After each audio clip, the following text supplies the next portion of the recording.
Hello everyone.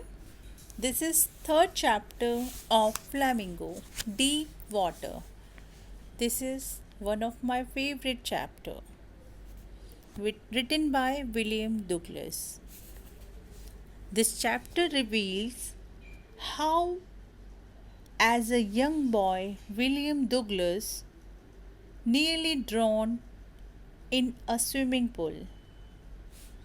In this he talks about his fear of water and thereafter how he finally overcame it. The autobiographical part of the selection supports his discussion of fear. A first person narration of personal experience and account of the steps taken to overcome it make this writing quite interesting.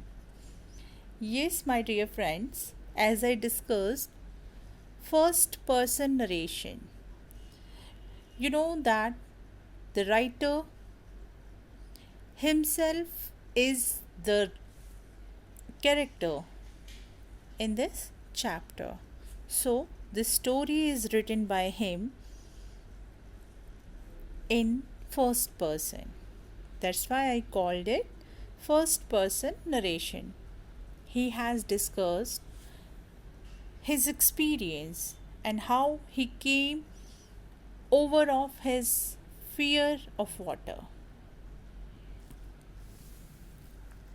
and he lived and enjoyed his life intensely after coming over of this fear. Let's start with the summary. First we talk about aversion for water. I told you William O. Douglas, who is the writer of this chapter. Douglas had a keen desire to wade into water since his childhood, but he had developed an aversion from water. When he was at the age of 3 or 4, his father took him to a beach in California. Both were standing together at the surf. There came a wave that knocked him down and swept over him. Consequently, he was buried in the water. His breath was gone, and a deep terror overpowered his heart. This incident developed an aversion for water in him, and he avoided water after that. When Douglas was about 11 years old, he had a desire to learn swimming. The Yakima River was very dangerous. Quite a few people had been drowned in it. His mother always advised him never to try to swim in it. But YMCA pool was safe. It was only 2 or 3 feet deep at the shallow end, and the other end was about 9 feet deep, but the drop was gradual. Douglas decided to learn swimming there. He bought a pair of water wings and went to the pool. And now he paddled with water wings, imitating others. One day, little Douglas was sitting all alone on the edge of the pool. A well built young boy came there, and he was probably 18 years old. He was quite muscular with strong arms and legs. He had thick hair on his chest. Without any rhyme and reason, the boy yelled, "Hi, Skinny, how would like you to be ducked?" Then he picked Douglas up and tossed him into the deep end. Douglas hit the water surface in a sitting position and began to sink to the bottom slowly. He was terrified, but he could think of a plan to save himself. He decided to spring up from the bottom of the pool as soon as his toes touched it. He hoped that he would pop up like a cork to the surface. Then he would lie flat and paddle to the edge of the pool. His first attempt, as soon as his toes touched the tile floor of the pool, Douglas bounced with all his strength. But he did not rise quickly. He came up slowly. He opened his eyes. He could see only water and grew panic. He was suffocating and he tried to shout, but there was no sound. Finally, his eyes and nose came out of water. He beat his arms. He tried to raise his legs, but they hung like dead weights. He felt something was pulling him downward again. Once again, he moved downward. He had spent all his energy. His lungs ached and his head throbbed. He was getting dizzy, but fortunately, he could remember his strategy. Once again, he sprang from the bottom of the pool, but he felt paralyzed, stiff, and rigid. He could see only water around him. Then somehow he reached the surface. His eyes and nose came out of water, but he began to go down once again. When Douglas went down the third time, all his effort ceased. Even his legs felt limp. A blackness swept over his spirits. It wiped out fear. It wiped out terror. There was no more panic. It was all quiet and peaceful. He felt as if he was roaming or floating in space. He grew unconscious. Douglas escaped drowning and found himself lying on his stomach beside the pool. He was vomiting. He heard voices. A big bully who had tossed Douglas into the pool was still there.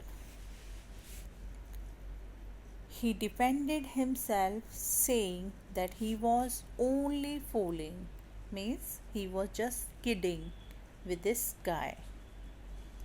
His intentions was not bad, someone said.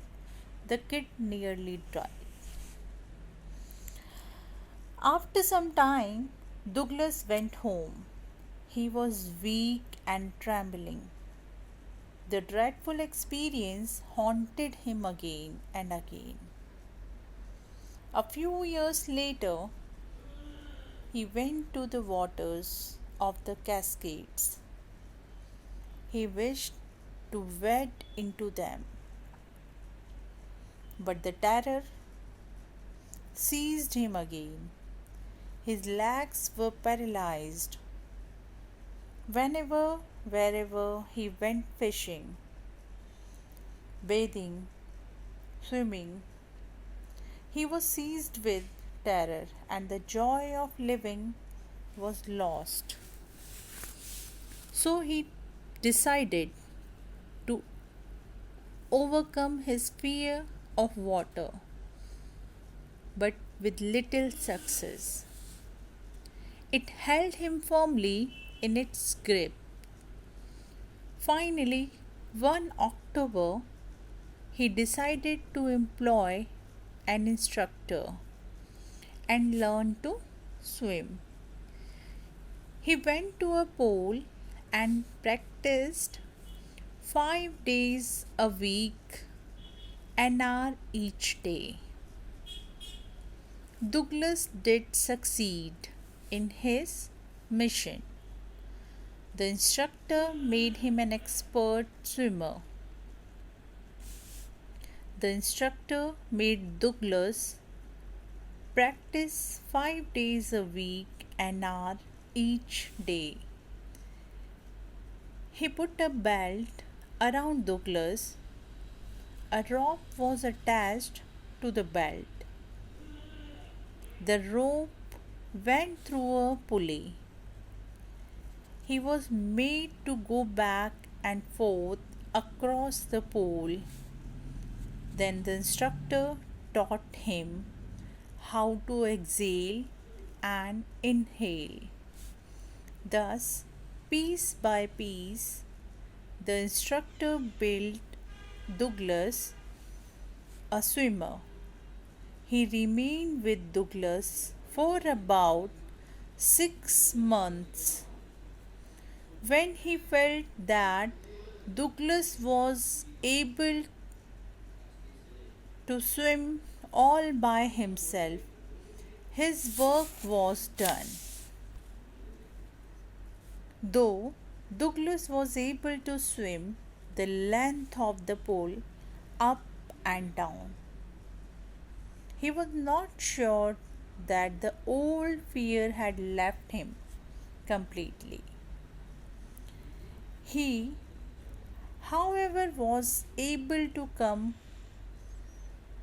overcome it, and if it reappears. Then he went to Lake Wentworth in New Hampshire. He dived off a dock at Tigris Island. He swam 2 miles across the lake to Stamp Act Island. He used all the strokes he knew. Only once the terror returned, but this time Douglas was able to overcome it at once.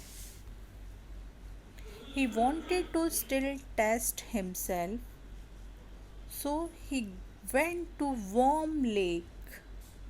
There he swam across the other shore and back. The terror did not reappear. Douglas gave out a cry of victory. His terror of water and his conquest of it gave him an insight into the meaning of life and death. He had experienced the fear of death as well as the sensation of dying. He felt there is peace in death. So he lived more intensely. In reality, the author put a deep meaning for all of us. Only those who have encountered stark terror and conquered it can appreciate it. It stresses the point that a man must encounter all obstacles or terror in his life with strong determination, and success will crown him in the end. Thus, Douglas was able to overcome of his fear of water, as he decided to do so, and thus he was able to do so. So we can say in short, this story gives an impression or leaves a message that one should not give up. One should keep on trying. One or another day, one will get success definitely. Thank you.